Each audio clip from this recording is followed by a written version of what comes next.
धेमाजि जिल्लानि सिङाव थानाय सोनाब सानजारि दखरा इउबिपिअनि खुंगा 32 बोसोरारि जथुम्माया सानसेनि हाबाफारिजों जालाङो।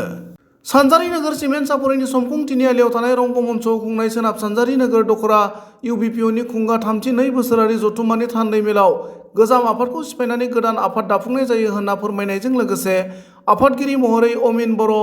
आरो गाहाय नेहाथारि महरै सनाराम स्वर्गियारिमोनखौ सायख'नानै गोदान मावफुं आफादखौ दाफुंनाय जायो होनना मिथिहोदों। गुबुन फारसेथिं सानसेनि बे हाबाफारिनि गेवलां मेलखौ बेखेवनानै होयो बिकेडब्लिउएसिनि गाहाय मावफुं सोद्रोमा मिहिनीश्वर बसुमतारी बिथाङा। लोगोसेनो बे गेवलां मेलाव गाहाय आलासि महरै इउबिपिअनि आफादगिरि मनरन्जन बसुमतारी, थांखिजानाय बुंथिगिरि महरै धेमाजि जिल्ला इउबिपिअनि आफादगिरि रातिराम बसुमतारी, धेमाजि जिल्ला परिषदनि सोद्रोमा सुभारानी बसुमतारी, जर'खा आलासि महरै धेमाजि जिल्ला दुलाराय बर' फरायसा आफादनि आफादगिरि तेनजिं बर' आरो गुबुन गुबुन माहारियारि आफाद गौथुमनि दैदेनगिरिफ्राबो बाहागो लादोंमोन। गुबुन फारसेथिं सोनाब सानजारि नोगोर दखरा इउबिपिअनि खुंगा 32 बोसोरारि जथुम्मायाव बाहागो लानानै इउबिपिअनि आफादगिरि मनरन्जन बसुमतारीया खौरांगिरिनि सिगाङाव इं 2020 मायथाइनि 27 जानुवारियाव बिटिआर गोजोन गोरोबथानि 5.1 दफा बादियै दानाय बिकेडब्लिउएसिखौ मावफुंनो थाखाय आसाम सोरखार आरो भारत सोरखारखौ नारसिननाया सोलिगासिनो होननानै फोरमायो। आरो एबसुजों लोगोसे जथायै बारग' एनडिपिफोरनि रिहेबिलिटेसन आरो गुबुन गुबुन जेंनाखौ सुस्रांनो थाखायबो आसाम आरो भारत सोरखारखौ नारसिनबाय थानाय जादों। बिटिआर गोरोबथानि मोनफ्रोमबो दफाफोरखौ मावफुंनो थाखाय सोरखारजों सावरायनाय रिभिउ मिटिंआव दासिम 6 खेबसो जिरायबाय होनना ओरैबायदि बुङो। आंखौ गाहाय आलासि महरै लिंहरनायखाय आङो हांख्रायगिरि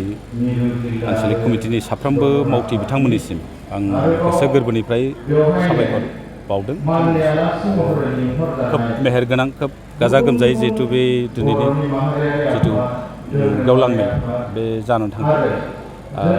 बेनि थाखाय आं बिथांमोननिसिम साबायखर बावदों। बिकेडब्लिउएसिआ जिहेतु दिनैसिम फुल प्लेजेड काउन्सिल जायाखै,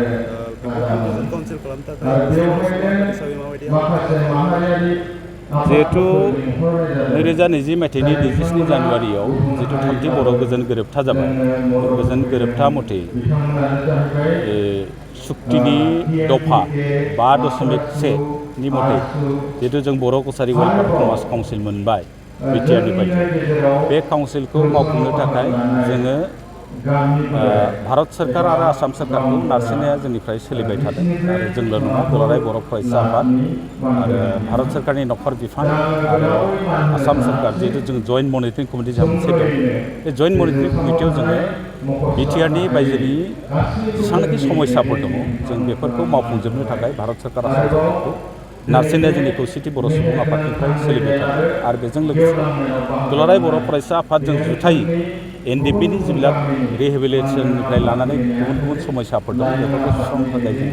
आसाम सोरखार आरो भारत सोरखारखौ नारसिनदों। आरो बेजों लोगोसे बिटिआरनि मोनफ्रोमबो दफाफोरखौ जाहाथे थाबैनो मावफुङो बेनि थाखाय जों नारसिनदों। आरो बे बेलायाव जोङो रिभिउ मिटिङाव दासिमहालागै 6 खेबसो जिरायबाय। आरो बेनि बादैबो जों दाख्लैबो नर्थ ब्लकआव बिटिआर सोरखार बिकेडब्लिउएसि एसे गोबाव जाबाय जेनेबा थांनाय बोसोर, आरो जोंनि बर' कसारि वेलफेयार प्रमास, दुलाराय बर' फरायसा आफाद, एनडिपिनि फेक्सन आरो जों खौसेथि बर' सुबुं आफाद, दा बेफोर दफाफोरखौ मावफुंनो थाखाय जोंनिफ्राय नारसिननाय जादों। आरो दा बे बेलायाव जोंनि जिहेतु जोङो बांसिन लेभेलै बर' कसारि वेलफेयार प्रमास काउन्सिलनि सायाव खौसेथि बर' सुबुं आफादा खामानि मावदों।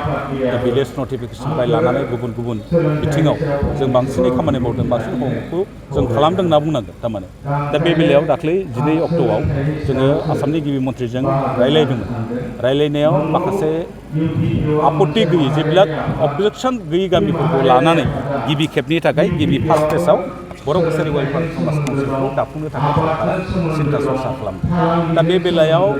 राभा हासं अट'नमास काउन्सिलखौ जिहेतु सक्सेसफुलि खालामनो नागिरदों, बे बेलायाव एसे सावरायनांगौ बुंदों। दा बे बेलायाव आसाम सोरखारानो मोनसे दायित्व लानानै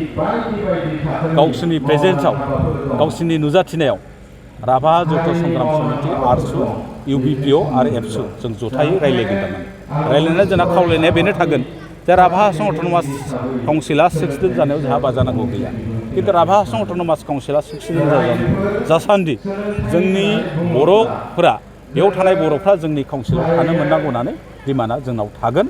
आरो काउन्सिला राभा हासं अट'नमास काउन्सिला 6 दिन जायोब्लाबो बेयाव थानाय बर'फोरनि जिथु रैखाथि मोननांगोन, गावबागाव लुबैनाय बादि माखासे लुबैनाय बादि गावबा गाव देरहानो हानाय समस्थिफोरखौ बानायनो थाखाय राभा अर्गेनाइजेसनफोरा जोंखौ खाबु होनांगोन होननानै बेफोर मेकानिजमखौ जोङो दुलाराय बर' फरायसा आफाद आरो जों सावरायदों। 6.3 जिहेतु 6.3 क्ल'ज मथे बिटिआरनि गासैबो स्कुलफोरखौ लाजोबनाय आरो बिटिआरनि बायजोनि जिबिलाक स्कुलफोर दङ बर' मिडियाम बेखौ स्पेसियेल कनसिडार खालामनानै लानांगौ थारमाने दा बे बेलायाव जोङो नारसिनबाय थादों सरकार जोंल' नारसिनाखै दुलाराय बर' फरायसा आफाद बर' थुनलाइ आफाद आरो जों खौसेथि बर' सुबुं आफाद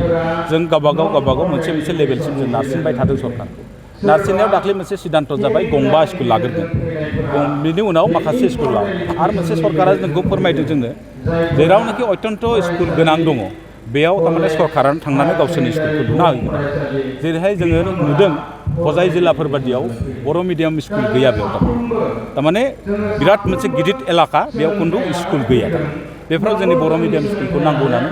जोंनि बर' थुनलाइ आफाद जोंनि खौसेथि बर' सुबुं आफादनि दैदेनगिरिफ्रा बुंदों थारमाने दा बेफोराव स्कुलफोरखौ लुना होनो थाखाय जोङो खावलायगोन जिहेतु बागानाव जुदि सरकारा निजाबबिया स्कुल लुना होयोबा बर' एरिया मैखोम एरिया थानाय जायगायाव बर' मिडियाम स्कुल लुना होनायाव मानो जाफुं गतिके सरकारखौ बे लेभेलाव जों नारसिनबाय थादों आं बुंनो एसे बादोंमोन थेवब्लाबो नोंथांमोना रायखांबाय जिहेतु आं बुंगोन बे बाथ्राखौ दानि नैबे मुहुर्त समाव मावनो गोनां जिहेतु मावनो गोनां गोबां दं ज' जानानै बर'फ्रा बे जायगायाव बे समाव गावजों गाव सेरखाय बेरखाय जानानै मावनो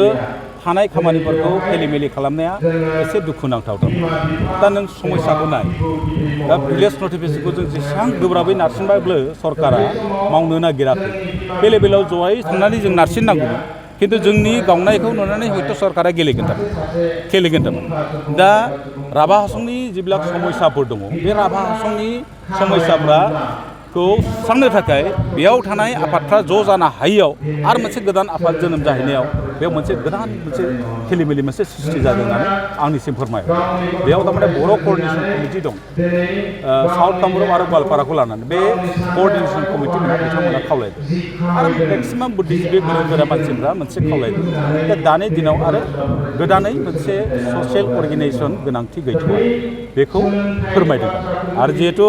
स्टेक हल्डार हिसाबै जों खौसेथि बर' सुबुं आफाद थाखाबाय नैबे सुक्तिनि दफाफोरखौ मावफुंनो बिकेडब्लिउसिनि खामानिफोरखौ मावफुंनो गतिके नोङो सरकारा रायलायोबा सोरजों रायलायो स्टेक हल्डार अर्गेनाइजेसन जोंसो सुक्ति होदों नङा होमबा खालामदों सागानगिरि आफादजोंसो रायलायगोन आरो बे गोदान आफादजों खुनु दिन खुनु खारनाव रायलाया आरो बे आफादा थारमाने बुंनो थाङोब्ला दा सरकारखौ केस होनानै बिसेसके जोंनिनो मानगोनां सिगांनि गाहाय नेहाथारि गायसनगिरि गाहाय नेहाथारिमोन सासे गोख्रों मावथिमोन जोंनि मोनसे समाव खिन्थु बिथाङा नैबे काउन्सिल जानायनि उनाव चेयारमेन जानायनि उनाव माखासे एलिगेसननि थाखाय बिथांखौ काउन्सिलनिफ्राय बोख्लायना दोनाखै चेयारमेन पस्टनिफ्राय बोख्लायनो बिथांनि एलिगेसना जोबब्लानो बिथांनो चेयारमेन पस्टखौ होफिननाय खोथामोन थारमाने खिन्थु बिथाङा दिनै गावनि चेयारमेन पस्टखौ मोनफिननो थाखाय सरकारखौ केस होदों आरो बिथांनि थुनजुलायनायाव नैबे जोंनि चिफखौ केस होदों चेयारमेनखौ केस होदों बिदि खालामबाय थानायाव अफिस लेभेलनिफ्राय दाख्लै बायदेवआ आंखौ बुंदों मोनसे